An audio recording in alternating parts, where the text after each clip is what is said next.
No one expected the scream that shattered the quiet morning in Greenfield Park. Sundays in this part of town were reserved for lawnmowers humming softly, kids chasing soccer balls, and elderly couples strolling with miniature dogs wearing knitted sweaters. It was the kind of neighborhood where even the birds chirped on cue. But all of that calm evaporated the moment Officer Rachel Monroe's K9 partner, Titan, froze mid-step near a rusted sewer grate and let out a low, guttural growl that reverberated through her bones. Rachel felt it immediately, the shift in the air, like a sudden drop in pressure before a storm. This wasn't some squirrel or random scent that had set Titan off. This was different. It was primal, instinctual, and full of warning. She tightened her grip on the leash, scanning their surroundings out of reflex. Nothing looked out of place.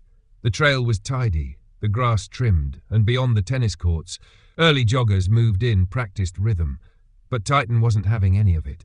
He twitched beneath the harness, muscles coiled like springs. Rachel had patrolled this area 100 times before. More than that, maybe. It was routine, predictable. She could walk it blindfolded and know every bend of the trail. But today something was off. Titan was agitated and not in his usual bark at squirrels way. He was restless in a way she'd never seen before. His ears flicked toward the storm drains behind the courts, and suddenly he lunged to the right, nearly pulling her off balance. "Titan, heel!" she snapped. He didn't listen. One sharp bark cut through the morning like a blade, and then he began to circle a rust-covered grate, nose glued to the cold cement. Rachel jogged over, crouching beside him, feeling the hairs on the back of her neck stand up. Titan's breath came short and focused, and his paws scraped the edge of the grate with increasing urgency. That's when she saw it, just a flash of blue beneath the metal slats. At first it looked like trash, maybe a crumpled tarp or some old gym bag. But as she leaned in closer, the outline sharpened. Fabric, torn, stuffed into the narrow crevice like someone had tried to wedge it out of sight. She pressed the radio at her shoulder. "Dispatch. This is Monroe, K9 unit. I've got a possible item near a drainage grate behind Court 6, requesting backup and forensic response." Still crouched, she slipped her fingers between the rusted bars, wincing as they scraped her skin. With effort, she pulled the item free. It was a small backpack. Blue, faded, the kind kids carried to kindergarten with superhero stickers and keychains dangling from the zippers. Only this one had no glitter or shine. The zipper was broken. One strap was frayed and cut halfway through, and the colours had bled from months of exposure. She turned it over slowly and unzipped it. Inside were a crumpled child's sweatshirt, a cracked plastic figurine missing its arms, and something far more unsettling, a smell. Not rot, not decay, but something unmistakably human. Faint, recent, young. Titan pressed his snout deeper into the opening, pawing at the concrete, then looking up at her with eyes that didn't waver. "You're not done, are you?" she murmured. He barked once, short and urgent, then turned his head sharply toward the eastern edge of the park, not toward the city, toward the outskirts. Rachel followed his gaze. Beyond the fence lay construction sites, vacant barns, and half-finished condos that never saw a single family move in. She hesitated. This wasn't part of the morning patrol. She'd seen Titan track narcotics, chase down fleeing suspects, and even locate a missing elderly man 2 towns over. But this wasn't a dispatch call. There were no reports of a missing child, no Amber Alerts, no neighborhood alarms. Still, she knew that look in Titan's eyes. She'd learned to trust him more than half the people in her department. She raised her radio again. "Dispatch, continuing east with K9. Please advise if any missing persons under the age of 10 have been reported in the last 48 hours. Silence. She waited, walking slowly as Titan led the way off the trail. The radio crackled but returned only with static. No reports, no calls. No one was looking for a child with a blue backpack. Rachel followed Titan through thickening brush, her boots sinking into the muddy edge of an abandoned lot. Overgrown shrubs clawed at her uniform. Titan kept his nose to the ground, leading them through a shallow stream and finally to a broken section of fencing that separated the park from what looked like the remains of a failed development project. Just beyond the trees, she saw it. A sock. Pale pink, child-sized, damp with dew. A faded unicorn grinned from the cuff. Rachel pulled out a glove and sealed the sock in an evidence bag, her mind spinning with questions she didn't want to answer. Titan was growling again, deeper this time, steady and low like a warning rumble from a thunderstorm waiting to break. She knelt beside him, placing a steady hand on his harness. "You feel it too, don't you?" He didn't bark, didn't need to. His eyes were locked ahead, ears erect, tail stiff. Something was out there, and they weren't supposed to find it. Rachel kept close behind Titan as he pushed through the underbrush. The orderly world of park trails and manicured lawns faded behind her, replaced by tangled weeds and forgotten paths. This land didn't belong to anyone anymore, or maybe it never had. Old beer cans lay rusting beside fallen branches. Fences half sunk in mud leaned like broken bones. Titan didn't pause. He moved with certainty, his body low, his gait tense but purposeful. They crossed a dried creek bed, its banks slick with algae and moss. Titan sniffed, barked once, low-clipped, and bounded up the far side toward a cluster of rotting boards nailed awkwardly over what looked like a shallow pit. Rachel's boots squelched in the mud as she followed, heart hammering. Her hand hovered near her sidearm. Then she saw it. Half buried beneath leaves and muck was a cement-lined opening, round like a tunnel entrance. A rusted chain had been wedged beneath one of the rotted planks that covered the hole. Makeshift. Improvised, definitely not city standard. Rachel crouched, yanked the board free with a grunt and leaned closer. A rank smell wafted up, not sewer, not decay, something different. Sweat, oil, and copper, sharp and metallic like blood left too long in the open. Titan whimpered and stepped back, tail stiff. Rachel felt the unease ripple up her spine. This was no storm drain. This was something else. She grabbed her radio. Monroe reporting.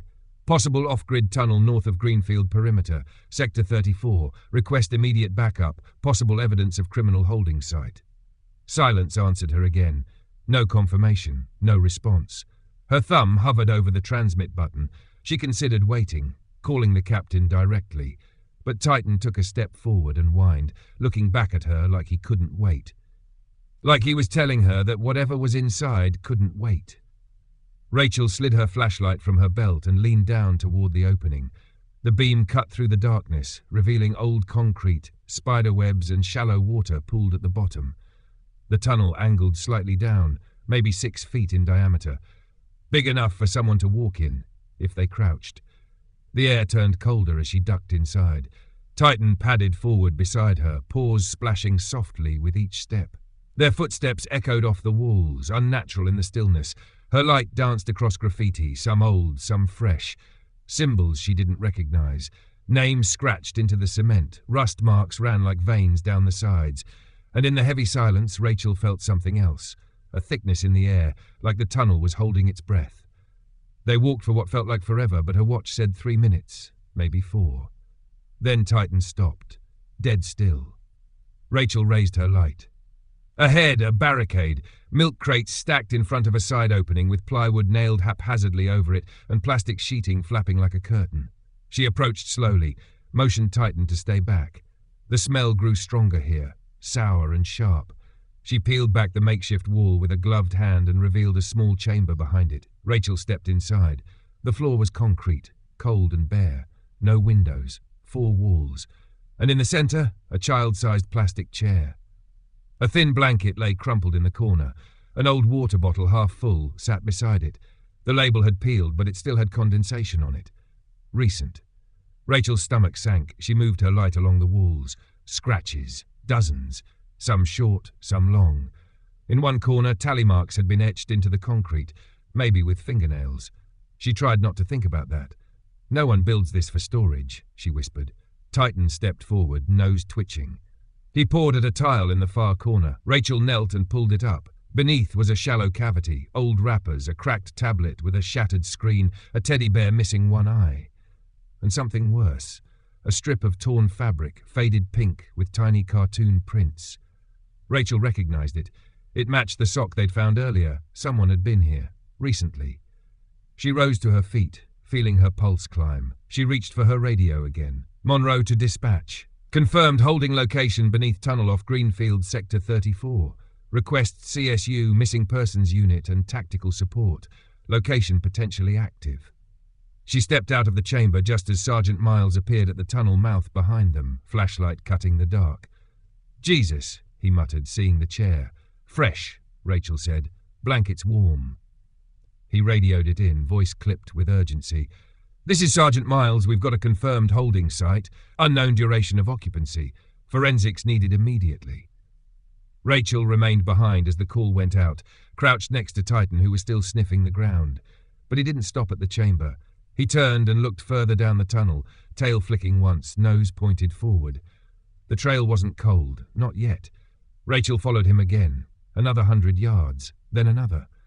The tunnel curved now, sloping downward slightly. It felt older, more reinforced. The walls were thicker here. Mould crept along the seams like veins under skin. The silence pressed in heavier. And then they reached a junction. A rusted maintenance ladder clung to the side of the wall, leading straight up to a manhole cover. Rachel looked up and saw it shift slightly, like it had been opened recently and not replaced properly. She turned to Miles, who had caught up behind her. Permission to follow him topside, she asked, already knowing her answer. He nodded once. Taking Rayner with you. No solo entry. Officer Rayner joined her at the base of the ladder. Titan scrambled up first with surprising ease, nails clanging on the rungs. Rachel followed, heart pounding. The manhole creaked open. Fresh air poured in, sharp and damp. Rachel emerged into tall grass behind an old chain-link fence. The land was quiet, too quiet, and just ahead sat a house, 2 stories, weathered with parts boarded up. It sagged into the weeds like it was trying to disappear. Titan growled and took off toward the back. Rachel and Rayner followed with weapons drawn.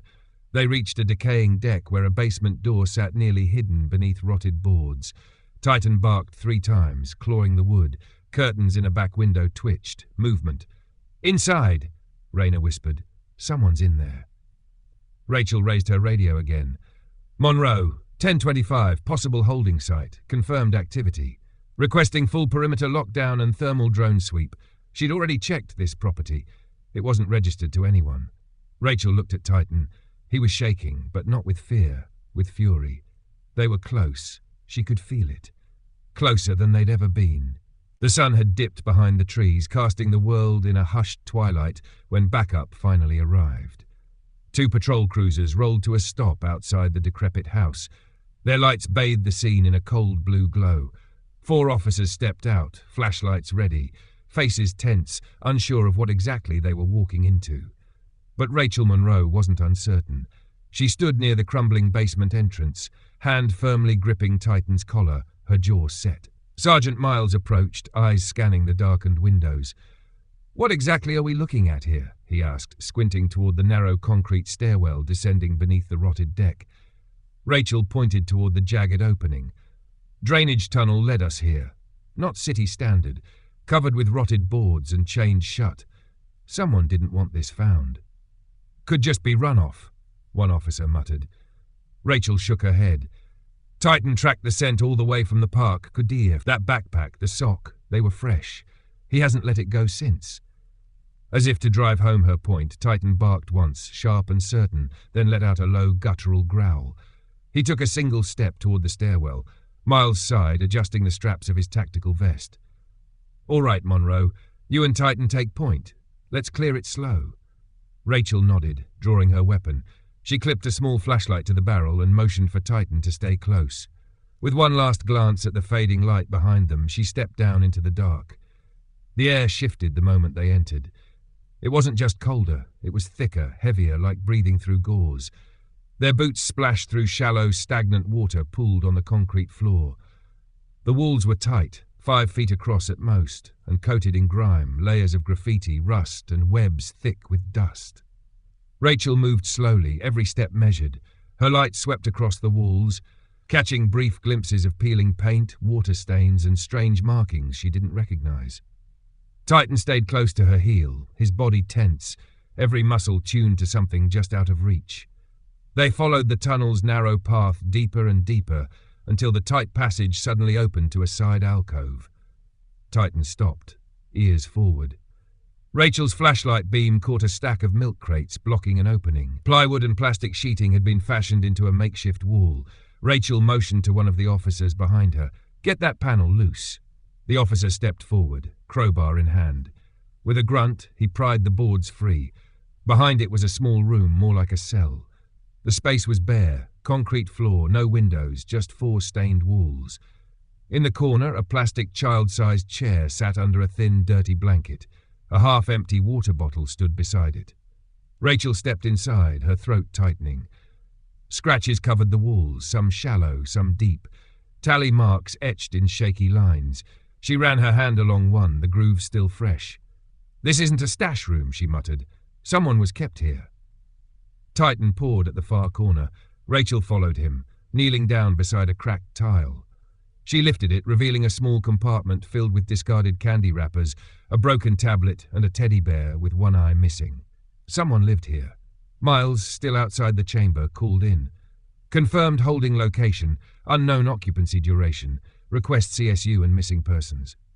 Rachel lingered a moment longer, crouched beside Titan. He sniffed the walls again, ears twitching, tail stiff. Then he turned, nose back to the main tunnel. The trail continued. They pressed on. 10 more minutes through the winding tunnel led them to another junction. A rusted maintenance ladder climbed vertically along the far wall, ending in a manhole cover high above. Rachel glanced up and saw it shift ever so slightly. It had been opened recently. She turned to Miles. "Permission to go topside?" He hesitated, then gave a short nod. "Take Raina." Raina joined her as she clipped her flashlight back to her vest. Titan ascended first, nails clinking on the rusted rungs. Rachel climbed after, heart racing. The cover groaned and lifted. Fresh air hit her face as she emerged into overgrown grass behind a fence line. Beyond it stood an old 2-story house, weathered and sagging. The kind of house teenagers dared each other to approach at night. Forgotten. Unclaimed. Titan didn't pause. He sniffed once, then bolted toward the back. Rachel and Raina followed, weapons drawn but lowered. Titan stopped beside a rusted basement door, tucked beneath the remains of a crumbling deck. He barked, scratched frantically, movement behind the curtain upstairs. "Someone's in there," Raina whispered. Rachel radioed again. 10 to 25 on possible holding site. Suspect activity confirmed. Request full perimeter and thermal drone support. She already knew the house wasn't listed on any record. And Titan? Titan wasn't afraid. He was furious. The tactical unit arrived minutes later. No flashbangs needed. The door splintered with a single blow. Rachel and Titan descended first, steps heavy with urgency. The basement wasn't for shelter. It was a bunker. 4 stalls lined the walls, metal gates locked tight. Chains hung loose from 2 of them. In the center sat a single surveillance camera, light blinking red. Wires trailed across the floor, fed into a battery pack against the wall. Titan lunged, growling, and knocked the camera over with a snarl. Rachel stepped in, scanning. No signs of struggle, no blood, just absence. A kind of horror in what wasn't there. And then she heard it, footsteps overhead. She bolted upstairs. A side door slammed. "Runner," she yelled. Officers scattered. Titan shot forward, barking furiously. Rachel chased after him, legs burning. She rounded the house just in time to see Titan tackle a man behind a row of trash bins. A thud, a cry of pain. They found him pinned, face down, arm bleeding where Titan had latched on. "I didn't touch nobody," the man screamed. "It wasn't me! I just watched the place!" Rachel cuffed him hard. "Then who are you watching it for?" He just laughed. Back in the basement, forensics swept the room. Rachel searched alone. Beneath the staircase, she found a folder, water-damaged but intact. Inside, photographs, printed stills from security footage, parks, patrol units, kids.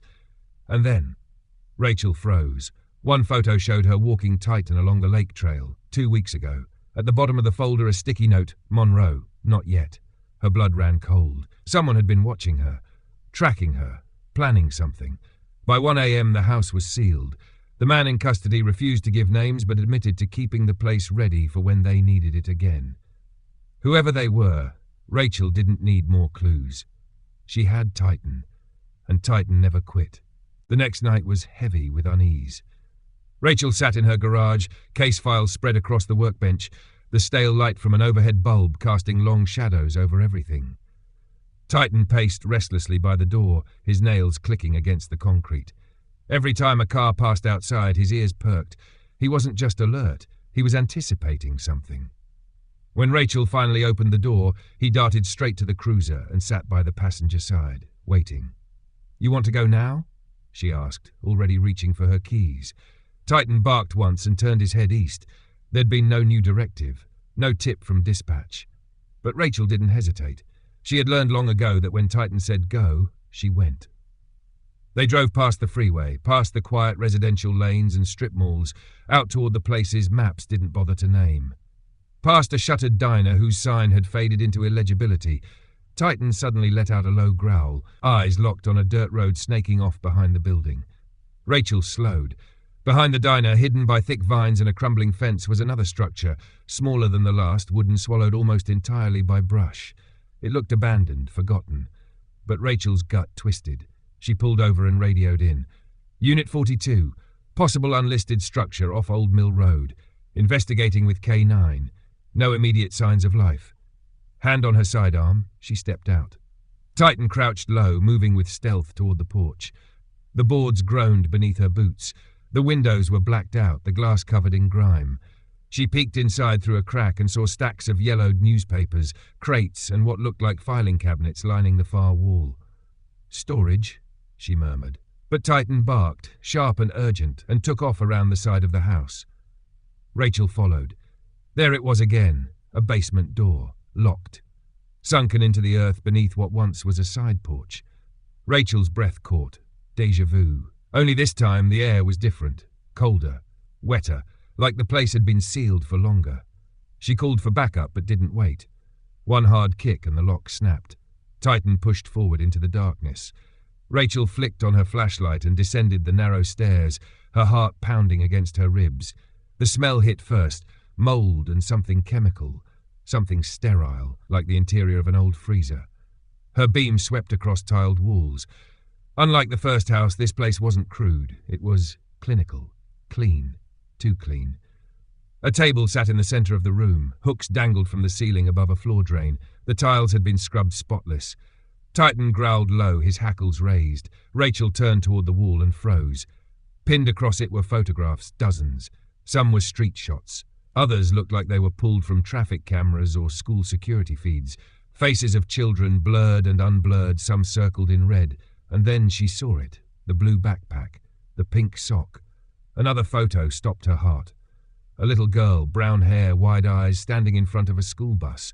Rachel's breath hitched. Mara Tinsley. She remembered the missing person flyer from a gas station just a few months ago. No leads, no trail. Until now. She turned to a filing cabinet and pulled open a drawer. Inside were manila folders, neatly labeled and alphabetized. Each one had a name, a case ID, a photograph. Inside the folders were notes, details about allergies, fears, routines.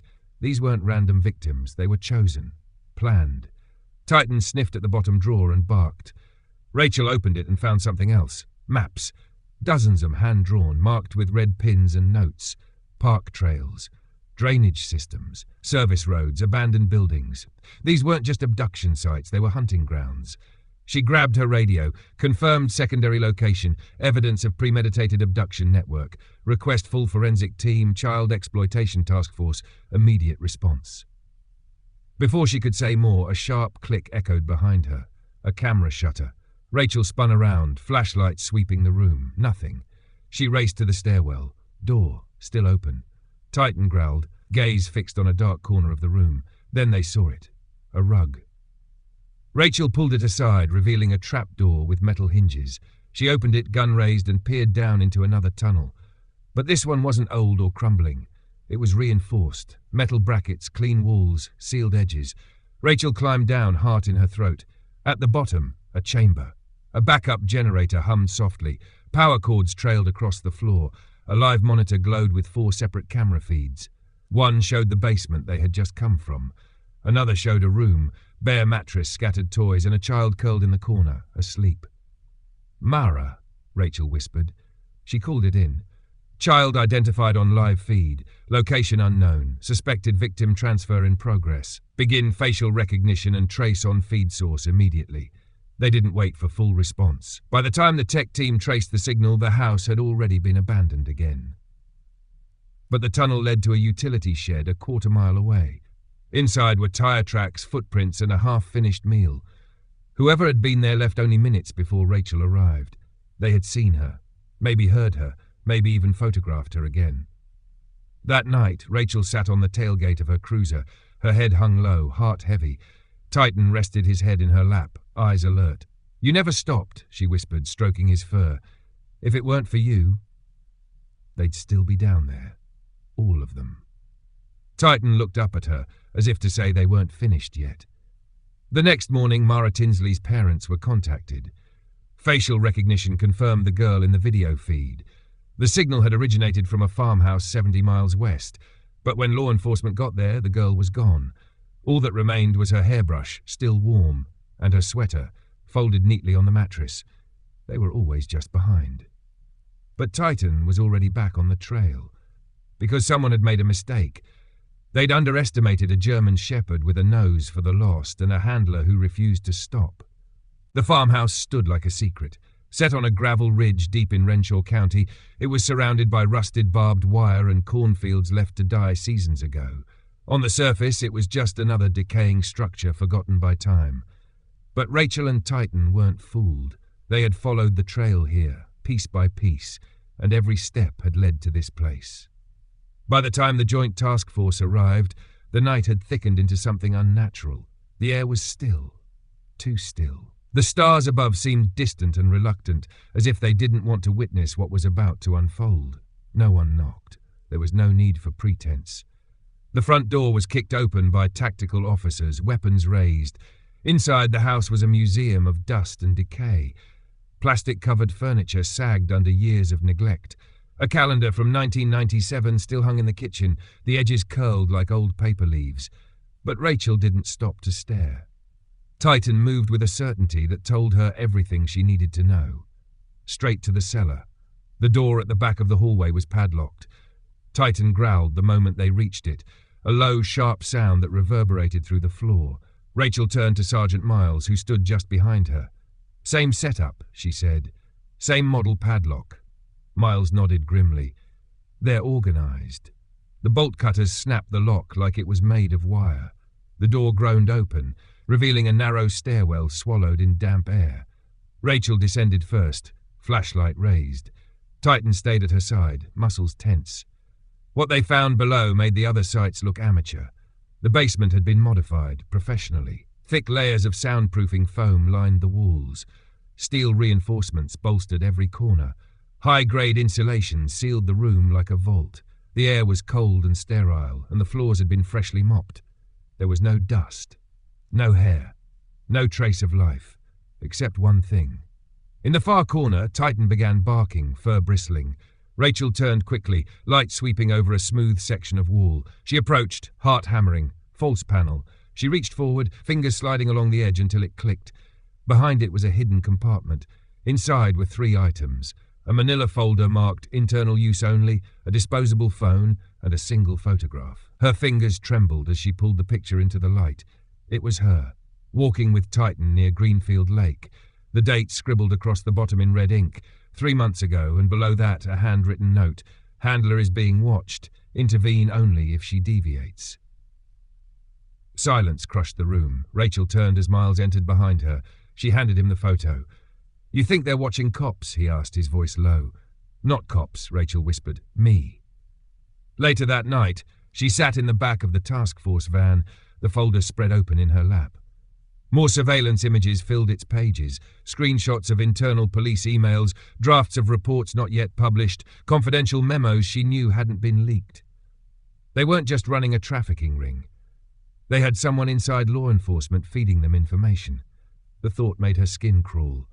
Every raid, every lead, just hours too late. Every location scrubbed clean before they arrived. Someone had always been one step ahead. Titan sat by her feet, unmoving, but his ears were up. He was listening. He knew. The next morning, Rachel requested a private meeting with Captain Leland, the man who had recruited her into the K9 unit, the one who had taught her to trust her dog above all else.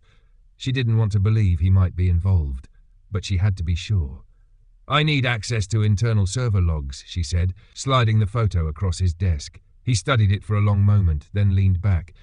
"And you think this has something to do with the task force?" "I don't know yet," Rachel said, "but Titan's been tracking these locations off instinct. None of them were in the system. He's picking up trails we never recorded." Leland tapped the photo. If you're wrong, this is career-ending. Rachel met his gaze. If I'm right, it's much worse. That afternoon, a call came from CSU. The disposable phone had one unsent message saved in its drafts. If you don't silence the dog, they'll come for you too. Rachel stared at the screen, then at Titan, who sat calmly in the cruiser beside her. They weren't just watching anymore. They were planning something. That night, she changed everything. No more predictable routes. She took back roads, parked in different spots, kept her phone off unless necessary. She started looking over her shoulder at everyone. The detective, who asked too many questions about Titan's range. The email she never sent, now sitting in her outbox. The patrol log that vanished from her folder. It was all adding up. Then came the tip. A deputy from Harlan County called in a possible squat at an abandoned church near the state line. Maybe teens, maybe drugs. But something about the call felt different. When Rachel played back the 911 recording for Titan, he went ballistic. Barking, pacing, growling at the audio like it was a personal attack. She didn't wait. They drove north with Miles close behind. The church was a skeleton of stained glass and cracked stone, pews overturned, mold climbing the walls like ivy, but the basement sealed. Titan lost his mind near the old baptismal font, pawing at the tile, whining, scratching. Rachel knelt, felt the edges, loose. She and Miles pried it up and uncovered a metal hatch, dusted in concrete flakes and soot. The bunker below wasn't empty. 3 children, one unconscious, one sobbing, one silent, her eyes glazed and distant. Rachel's hands trembled as she lifted each child out, whispering reassurances she wasn't sure she believed herself. Titan licked the unconscious girl's face, whining low, then lay beside her until medics arrived. The story made national headlines by morning. K9 hero saves 3 children from church bunker. News trucks, cameras, applause. But Rachel knew better. This wasn't the end. It was a warning. On one basement wall, scrawled in chalk, 3 chilling words, "Still watching you." Back at her desk, Rachel reviewed surveillance footage from the church. A figure had entered 12 hours before they arrived. Hooded, moving with intent. Left only 10 minutes before they showed up. One frame froze her cold. The walk, the stance. It was someone from her department. She didn't sleep that night. She sat on the porch, Titan curled at her feet, service weapon in her lap. The system wasn't broken. It was infected, and it was watching her. The morning after the rescue at the abandoned church, Rachel drove to the precinct in silence. Titan lay curled in the back seat of the cruiser, eyes half shut but ears alert, always listening. Outside, the world spun in celebration. News vans crowded the station's entrance. Headlines read like movie scripts. K9 hero Titan saves trafficked children. Child trafficking ring exposed. Local officer and dog crack national case. But inside Rachel's chest, there was no victory. Not yet. Behind every cheer was the memory of a chalk warning on a basement wall. Still watching you. She pulled into the lot and parked far from the front. Something about the building felt different. The air, the rhythm, the people.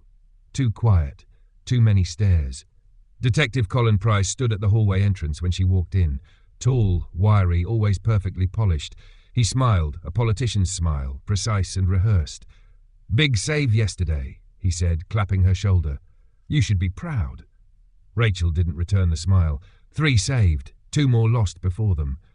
"Still," he said, his voice syrupy, "that's more than anyone else has done in a year." He walked away, the scent of cologne trailing behind him. Titan growled softly. Rachel bent down. "You felt that too, huh?" She moved through the precinct like a shadow, avoiding conversations, keeping her head down. When she reached her desk, she immediately checked the envelope she'd hidden behind the bottom drawer. Still there. Inside were copies, photos, maps, child profiles, notes from the farmhouse, the bunker, the church. She didn't trust the department servers.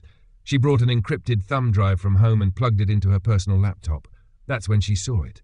A new file, Maps Series Final.pdf.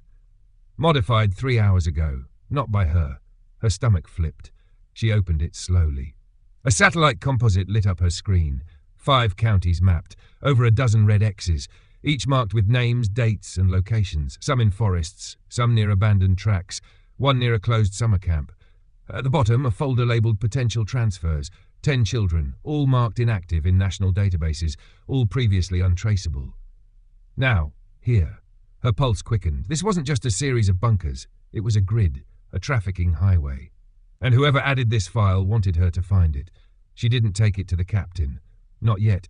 Instead, she called Miles. He arrived 20 minutes later with 2 coffees and the look of a man who hadn't slept.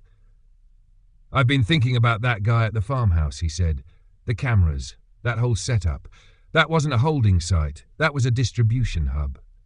Rachel nodded and turned the laptop. "Look at this." Miles studied the map, jaw tightening. "Jesus, this many sites? Across 5 counties? How has this gone unnoticed?" She clicked on one of the red dots. A pop-up displayed coordinates, a building blueprint, and notes on guard rotations, all internal. Miles looked up slowly. "Where did you get this?" "I didn't," Rachel said. "Someone planted it on my drive last night." He stepped back. "A leak?" "No," she whispered. "A trap. They chose a location near the bottom of the list, a warehouse outside Carver Ridge. No power, no ownership records, no movement for months." Rachel didn't wait for clearance. She loaded Titan and took back roads the entire way. The warehouse looked like a corpse, sheet metal siding, roof caved in, rusted trucks decaying in the lot. But Titan jumped from the cruiser and bolted to the side door, pawing hard. Rachel drew her weapon and approached. The door creaked open. Inside, the air stank of ammonia and bleach. Sunlight leaked through holes in the roof, casting shafts of light across rows of cages lining the back wall. Most were empty. One wasn't. A small steel dog crate sat alone, just big enough for a large breed. Inside, a child's plastic bracelet. Rachel stepped closer. The bead spelled Quee. Her stomach dropped. Casey Winters, 6 years old, missing from Tennessee, 3 months gone, no leads until now. Titan barked, fur raised. Rachel scanned the walls. A symbol was etched into the concrete, a circle with a line through it. It matched one from a note at the farmhouse. She snapped photos, bagged the bracelet, then tires crunched the gravel outside. Rachel ducked. Titan flattened himself against the wall. 2 black SUVs rolled into the lot. No plates, tinted windows. 3 men stepped out, contractor clothes but too sharp. Military posture. She whispered to Titan, "Quiet, wait." The men entered the warehouse without hesitation. Straight to the crate. They gathered the blanket and bracelet. Then sprayed the area with a misting agent, bleach. Titan growled softly. Rachel lifted her phone and filmed 20 seconds of silent evidence. Then she turned to retreat, but one man paused, lifting a walkie. "No child here," he said. "Handler was early again. She's learning." "Send word back. She's onto the grid map." Rachel's breath caught. She ducked behind a rusted truck, heart pounding. 3 minutes later, they were gone. But not before Rachel had already sent the video to Miles. That night she uploaded everything, map, footage, photos, to a private off-site server. Not for the department, for the public. Just in case. Then came the knock, not the front door, the back. She crept to the kitchen, gun drawn. A shadow stood outside, tall, familiar. She opened it slowly. Miles. He looked shaken. "They're deeper than we thought," he said. "I ran facial recognition on one of the guys at the warehouse." Rachel stared. "He's on the payroll," Miles said. "Transferred to Internal Affairs 6 months ago from Chicago." Rachel's blood went cold. "They're not just using cops," she whispered. "They're embedding them." "They're part of the system," Miles said, "and they know you're close." He pulled something from his coat, a small black box. "Found this under your back bumper." A tracker. Rachel stared at it. Titan stepped between them and the door, growling. "They're not watching anymore," she said. "They're preparing for a strike." That night she didn't sleep. She pinned the map on her wall, red string connecting locations. Her fingers trembled with each name. And then she saw it. A hub she'd overlooked. Greenfield Regional Airport. Cargo flights, private charters, minimal security, perfect for disappearing children without a trace. One name came up again and again. Deputy Chief Arnold Keene. Appointed as airport liaison 6 months ago, full clearance. One of the SUVs from the warehouse? Registered to a company tied to his sister-in-law. It wasn't circumstantial anymore, it was direct. She called Miles. "We go tonight," she said. "No warrants, no calls, no time." He nodded. "Then we do it right." They rolled up to Hangar 6 just after midnight. Titan barked, alert bark. Rachel parked in the shadows. Inside, no planes, just crates. One labelled "Live Cargo, Handle with Care." In the corner, a small lit office. Typing. A voice. "She's closing in. Upload it to the cloud. If I disappear, trigger contingency." Rachel kicked the door open. "Hands where I can see them." Keene turned, calm. "I figured it would be you." Titan growled. "You've got 10 seconds, Rachel said. Keane shrugged. "They're already in the air." "Not if I can stop it." "You can't," he said. "Even if you arrest me, the network lives on." Rachel smiled. "I'm not leaking the story," she said. "I already published it." Outside, floodlights roared. FBI vans swarmed the hangar. Titan lunged. Keane went down screaming. Inside the crates, 5 sedated children. One of them, Mara Tinsley. The next day, the country watched Rachel and Titan on every screen. But back in Greenfield Park, she stood alone with him. The sewer grate had been sealed. The world looked normal again, but she knew better. Titan wagged his tail. She knelt beside him, whispered, "You're more than just a partner. You're why they didn't stay hidden." He licked her cheek, and in that quiet space, Rachel knew the system didn't win. Not this time.